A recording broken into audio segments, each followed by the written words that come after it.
Hi guys, right, so we've got the parts for the diff, for the mid.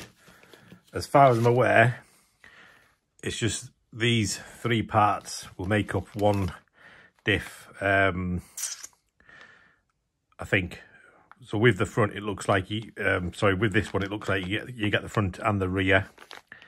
But obviously the internals, these two will make up only one. So OT256 is the first part.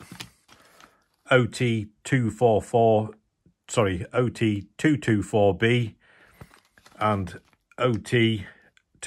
So that's got your bevel gears, gasket, got the out drives, they're the main gear. So obviously this is metal, so we're not going to be breaking that. So that means we're going to be back up and running. Also, while I've got it all apart, I've got the UM516B, which are I believe are the uprated slipper pads. So I thought, seeing as it's all apart, we may as well fit the uprated slipper pads. And the HD mid gear.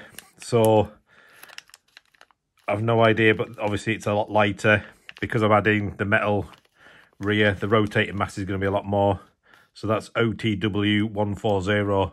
So what I'm going to do, build the diff up, and then we'll go about getting it back in the car. So for now, I'll get it built. I won't film the building because I'm going to have to get the instructions, go through it all, because I can't remember how to build these. And yeah, we'll be back in a second. That's it all built. So nice and simple. Nice and smooth. Obviously, it's not as free as a ball diff, but beggars can't be choosers. So I've gone for 3,000 weight oil.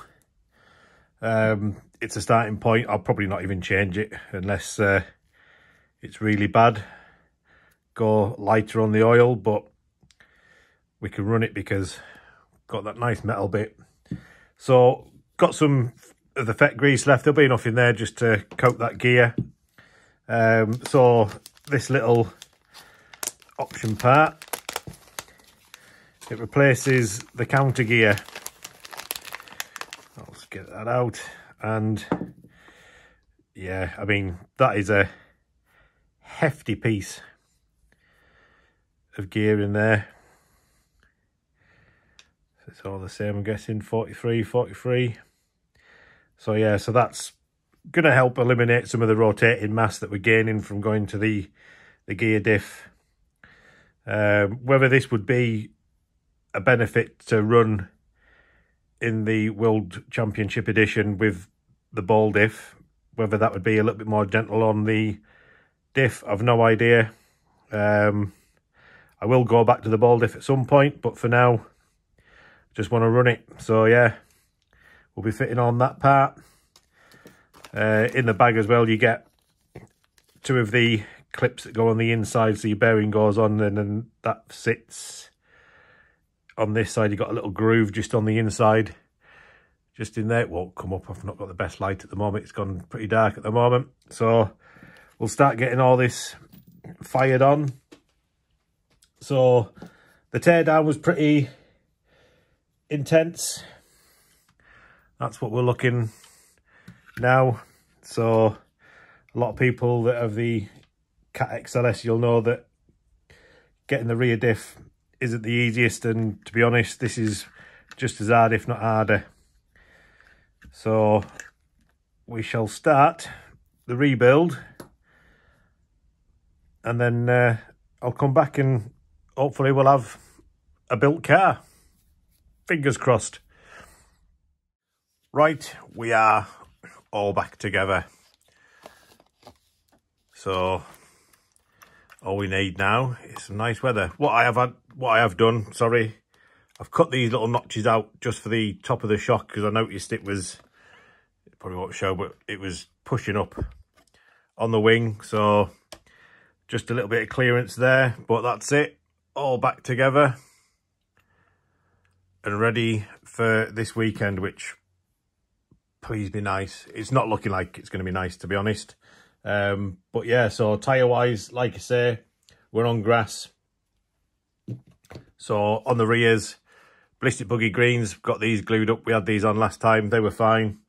The fronts, there was just a little bit too much grip, so we've taken the two outer rows and the inner row on the inside, we've taken them off.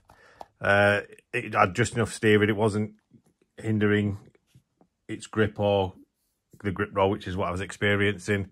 If you don't know about grass tyres, these are your go-to pretty much if it's wet or fresh grass.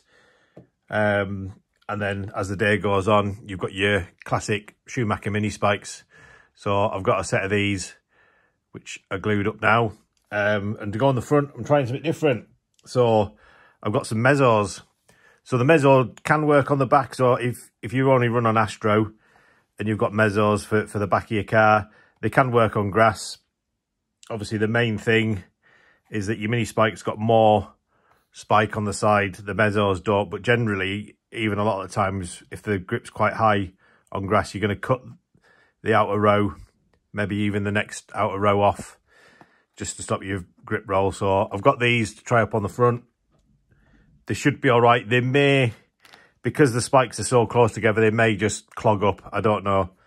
I won't know until I try them, hopefully this weekend. But that's it. I've got another arrival, or another two arrivals, cars that have been in the pipeline for a while. So hopefully I'll get round to bringing them on at some point. It just depends whether I've got time. I'm having an operation on my knee, so I don't know if I'm going to be able to get on the workbench. But yeah, I do love this car. So hopefully, fingers crossed, we'll have some running footage from the weekend and we'll see how it goes. But that's it. Cheers, guys. Take care. And as always, I'll see you soon. Cheers now.